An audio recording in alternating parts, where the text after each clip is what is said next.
Le gouvernement du Canada aide financièrement l'Église de Scientologie et le Québec encore davantage. Comment? En le reconnaissant comme un organisme sans but lucratif et à Québec en lui accordant le statut de corporation religieuse. Ça vaut au mouvement d'importants avantages fiscaux et des exemptions de taxes municipales. Des rabais qui représentent à chaque année des sommes substantielles. Mais il y a davantage encore, comme je l'ai appris. Le 30 janvier 2010, l'événement attire tous les médias de Québec. Pour moi, c'est important d'être présent pour l'ouverture de la plus grosse église qu'il y a à Québec. Les scientologues inaugurent leur nouveau quartier général dans la ville, un bâtiment payé près de 2 millions de dollars et rénové au coût de 6 millions. On va être la 17e aujourd'hui au monde à ouvrir. Ouvert? Le gros de la cérémonie se déroule pourtant à l'abri des regards des non-convertis. La scientologue la plus célèbre du Québec, France D'Amour, participe au spectacle. Le chef suprême du mouvement, David Miscavige, inaugure le bâtiment, le premier d'une dizaine d'édifices de prestige que les scientologues projettent d'ouvrir au Canada. Ça impressionne quand même. C'est leur but. Leur but, c'est d'impressionner, effectivement. Ils pensent que ça va leur apporter de l'eau au moulin. L'Église de Scientologie exhibe régulièrement ses stars, John Travolta et Tom Cruise dans le monde, France D'Amour au Québec. Anonymous dénonce la scientologie. Ses membres portent ce masque pour préserver leur identité. Au stade où elle est rendue, elle a dépensé, on estime, entre 300 000 et un demi-million de dollars en cours, en produits et services de la scientologie. France D'Amour participe à des spectacles au profit de l'Église. Elle donne aussi de sa poche. Selon ce document obtenu par Anonymous, elle aurait fait un don de près de 40 000 $ en 2007 pour l'achat du nouvel édifice de la Patrie à Montréal. C'est quelqu'un aussi qui va sur la place publique défendre la secte. Elle a déjà fait quelques émissions. Alors oui, c'est quelqu'un qui défend la secte et c'est quelqu'un aussi qui est très utile pour la secte parce que ça permet de faire la promotion de cette organisation-là. Dans une entrevue à un magazine scientologue, la chanteuse affirme que la scientologie l'a sauvée de l'emprise de la drogue. Et dans une autre entrevue à la radio, elle reprend les idées du mouvement qui dénigre la psychiatrie. C'est-à-dire les psys, toute la vague de psy, la vague des psys, les psychologues, les psychiatres et tout ça. C'est comme une grosse vague, ils sont partout, dans les hôpitaux, dans les prisons et tout ça. Moi, je ne crois pas en cette profession-là. France D'Amour, que l'on voit sur cette image captée par notre caméra cachée en train d'étudier au local de l'Église à Montréal, n'a pas retourné les appels de J.E.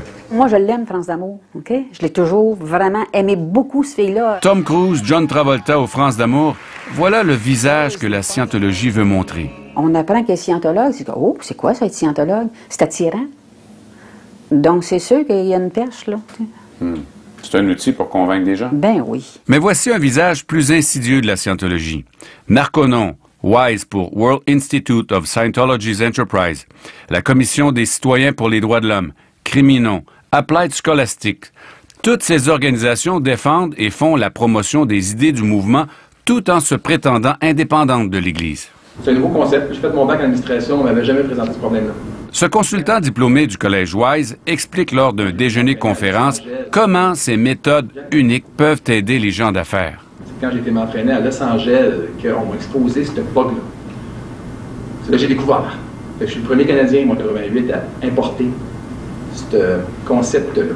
Ron Hubbard a inventé tout un système de gestion avec un organigramme structuré de telle sorte que chaque personne a une tâche très, très, très délimitée à faire et rigoureuse. Il faut commencer chez toi par monter un tableau. Tantôt, je t'en parlerai. Un tableau d'organisation. OK? Un organigramme.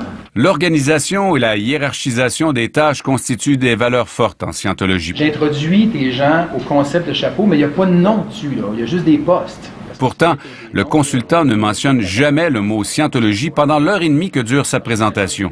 Sur son site web, la seule allusion que l'on trouve est le nom du fondateur de l'Église. De quel Hubbard on parle? On parle de Ron Hubbard. Moi, je suis gradué du collège administratif Harvard. OK. Ouais, c'est un collège d'administration où ils ont rapatrié toutes les œuvres de M. Hubbard concernant les écrits qu'il a fait sur le management. OK. Et c'est M. Hubbard qui est aussi le fondateur de la scientologie en passant. OK, donc, Donc, c'est relié à la scientologie? C'est ça. Ben non, c'est pas lié du tout. Moi, c'est pas une religion. Sylvain Macduff a depuis retiré toute allusion à L. Ron Hubbard sur son site Web. Ron Hubbard, c'est un individu. Alors moi, ce que j'utilise, c'est ses œuvres à lui qu'il a écrites en management. OK. La scientologie est une philosophie religieuse. C'est autre chose ici. C'est distinct de ça. Scientology aspires to dominate the world. La scientologie aspire à dominer le monde, explique le principal expert du mouvement au Canada. Pour lui, Wise et la scientologie font clairement un. So, these different programs, and WISE is a good example. Ces différents programmes, et WISE en est un bon exemple, représentent pour la scientologie une façon de faire pénétrer ces techniques, ces soi-disant techniques, dans la communauté des affaires. L'objectif, c'est de faire passer les manières et les idées de la scientologie. Les questions morales et la façon de s'occuper des critiques vont suivre. C'est quoi WISE? L'objectif de WISE? C'est toujours le même objectif. C'est de ramasser le plus de gens pour devenir adeptes de la scientologie. Et WISE, ça s'adresse aux gens d'affaires. Une des entreprises clientes du groupe Macduff affirme à JE qu'un des propriétaires s'est converti à l'Église après avoir suivi ses formations. Cela a provoqué des tensions qui ont mené à son départ. Un cadre d'un autre client de Macduff soutient que les méthodes de WISE provoquent des malaises chez les employés non scientologues. Ça crée beaucoup de tensions en interne, les employés de la scientologie, tout est relié ensemble. L'Église de Scientologie bénéficie d'une exemption de taxes municipales grâce au statut de corporation religieuse que lui accorde le Québec. À la soirée de collecte de fonds à laquelle JE a assisté, les membres du mouvement s'en réjouissaient d'ailleurs. On a reçu un montant substantiel de la ville de Montréal. Là, je ne dirais pas le montant. J'étais absolument atterrée parce que de savoir que comme contribuable au Québec, ce culte-là est supporté par l'État, ne paye pas de taxes municipales comme les églises catholiques. Il est libre de parvenir à cette compréhension et cette conscience qu'est la liberté totale. Le Canada a refusé le même statut au mouvement, mais lui reconnaît le titre d'organisme à but non lucratif. Donc, il ne paie pas d'impôt sur le revenu. Bien là encore, on vient de pénaliser des contribuables canadiens qui paient des impôts. C'est une entreprise comme les autres. Établi en 1966, Narconon est un réseau international de centres de réhabilitation pour toxicomanes. Ce n'est pas le seul avantage dont les scientologues bénéficient. Narconon, qui traite les toxicomanes avec les méthodes de Hubbard, a le statut d'organisme de charité. Les dons deviennent donc en partie déductibles d'impôts. L'Église de Scientologie a refusé notre demande d'entrevue. Dans ce courriel, son porte-parole explique que son mouvement répond aux critères et que la décision prise par le gouvernement du Québec en 1993 de reconnaître la Scientologie en tant que religion n'est donc pas matière à controverse. Par invitation spéciale de parlementaires, Narconon donne ses conseils au gouvernement sur leurs problèmes liés aux drogues.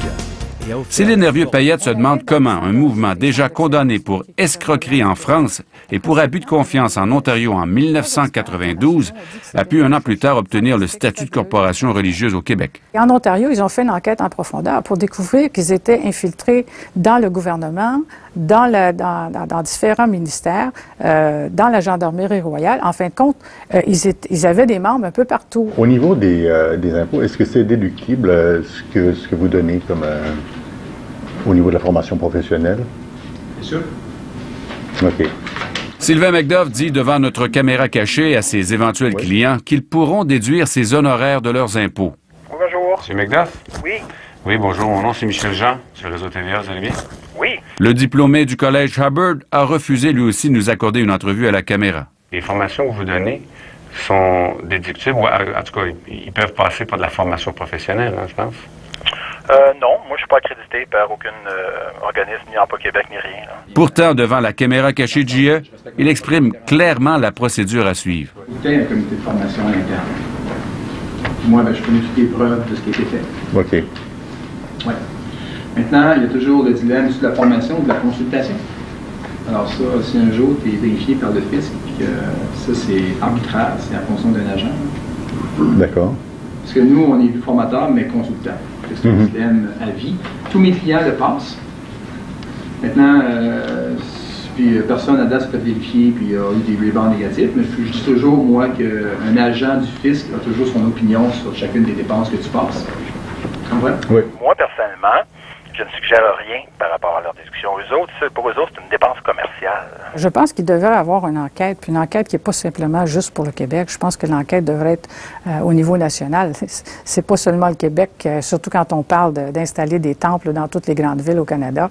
En scientologie, il est toujours question d'argent. D'argent pour payer des cours ou des formations censées vous rendre plus performant, plus efficace, plus heureux en fin de compte. Mais ce dont la scientologie ne parle jamais, c'est de ces vies qu'elle brise.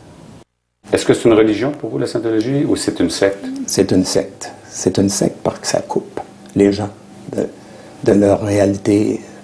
Écoute, moi, mes 3 enfants sont toujours là-dedans. Ceux qui quittent deviennent des parias que les membres ne peuvent plus approcher. M. Dubreuil n'a à peu près plus revu ses enfants depuis 20 ans d'ailleurs. C'est difficile de voir ces enfants marcher comme des marionnettes là-dedans. C'est pénible. Enfin. Est-ce que ça a détruit votre vie, M. Dubreuil? Ça a tenté de la détruire, mais je l'ai refait ma vie. Aujourd'hui, je suis heureux. Je suis remarié avec une femme extraordinaire qui m'appuie dans ma démarche, puis qui n'a pas peur de rien non plus. C'est vraiment... Je suis heureux. Mais ça vous a coûté beaucoup, par contre. Oui. Ouais, ça a coûté ce que j'avais créé. Tiens, regarde. Ici, c'est écrit... En fouillant dans ses boîtes, Jeanne a retrouvé une lettre écrite par l'ami qui l'a initiée à la scientologie. Puisses-tu, avec ce livre, sortir toute la force qui est en toi et devenir l'être la plus heureuse du monde? Personne ne le mérite plus que toi. D'une personne qui non seulement t'admire beaucoup, mais qui t'aime autant qu'elle croit en toi. Fait que c'est des affaires de même qui m'ont convaincue, là. C'est comme... Charabia de scientologue, ça. Oui, mais elle aussi, veut dire, elle, là, je sais qu'elle pensait... J'ai audité que c'est la première fois que j'ai un auditeur APC. 24 ans plus tard, cette femme fait toujours partie de l'Église. La voici d'ailleurs filmée par notre caméra cachée, au local de la scientologie à Montréal. Ils vont attraper des gens, là. Ils vont en avoir des gens de sa rue. Ils vont les amener à l'Église. Ils vont savoir comment les convaincre. Je le sais, ça va marcher. Et ça me donne mal au cœur.